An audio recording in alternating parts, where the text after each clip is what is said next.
From the tale of technology's imminent world domination to a touching memoir that captures a filmmaker's fight with cancer, Arise News book editor and CEO of the Human online bookstore is Marva Allen, and she joins us with some more great must-reads this evening. Hey, how are you? I'm great. Good to see you. Good to see you, too. You have three very interesting books here. Yeah, very interesting and very different. You know, I have today Dave Eggers' new book. I love him. He's such a great writer.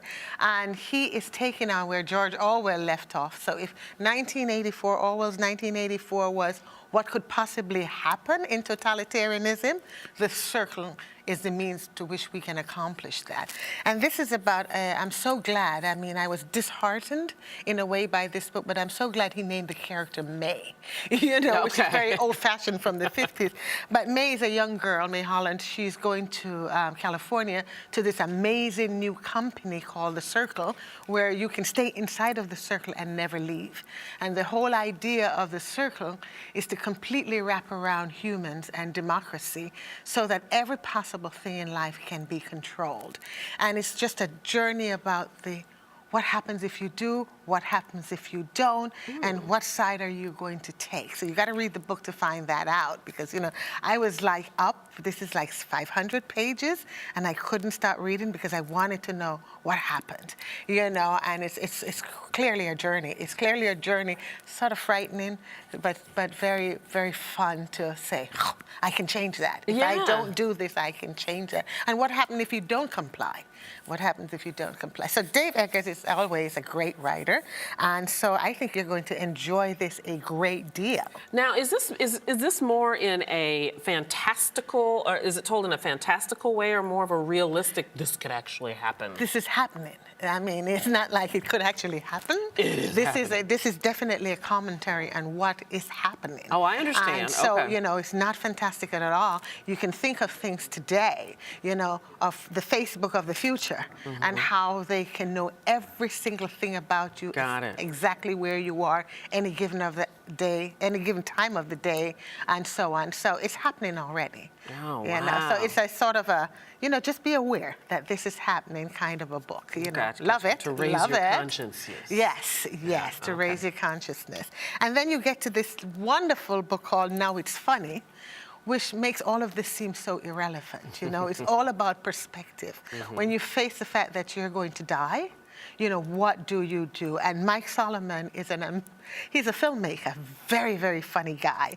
And he finds out at 40 years old that he has lymphoma, and he might just die.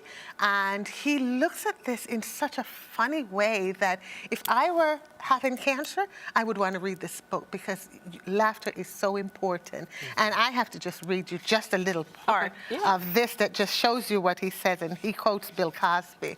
He says, "Welcome to my funeral. It is a virtual who is who of people who have actually acted badly towards me.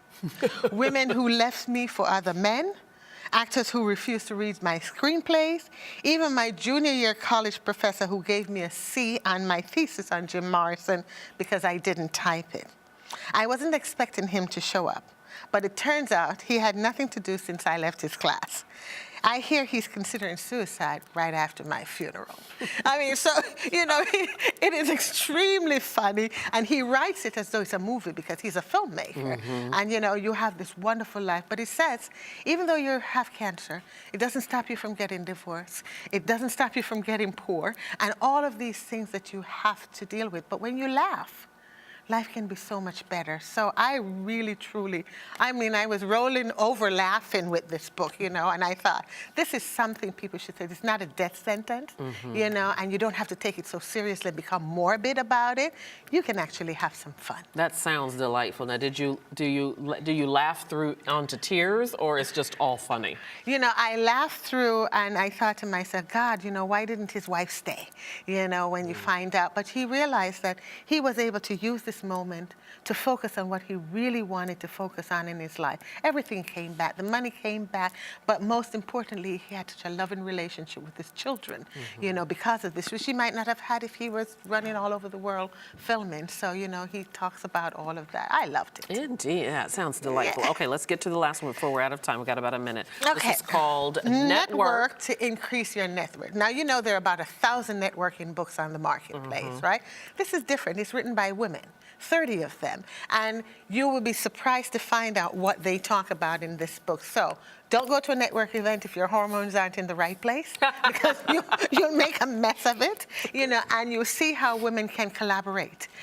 They collaborate in joint ventures instead of the competition. So all of the things that we sort of found out about in the Athena doctrine is what these women are talking about in this networking book. So how do you multiply your network? By my partnering with you and partnering with another person. It's just amazing. And I mean, the hormone one really got me. I was going to say, you hooked me right there. With that. You know, and you don't have to have these elevator stories. You just have to be authentic, compassionate, listen, be nosy, be a yenta is what one of them said. Oh, right. Always winners you bring Yes. to us. Marva Allen, thank you so much. You're welcome. We'll see you next week. See you next week. And we'll see you tomorrow. This is Arise America. Thank you so much for joining us. Have a great day. Bye-bye.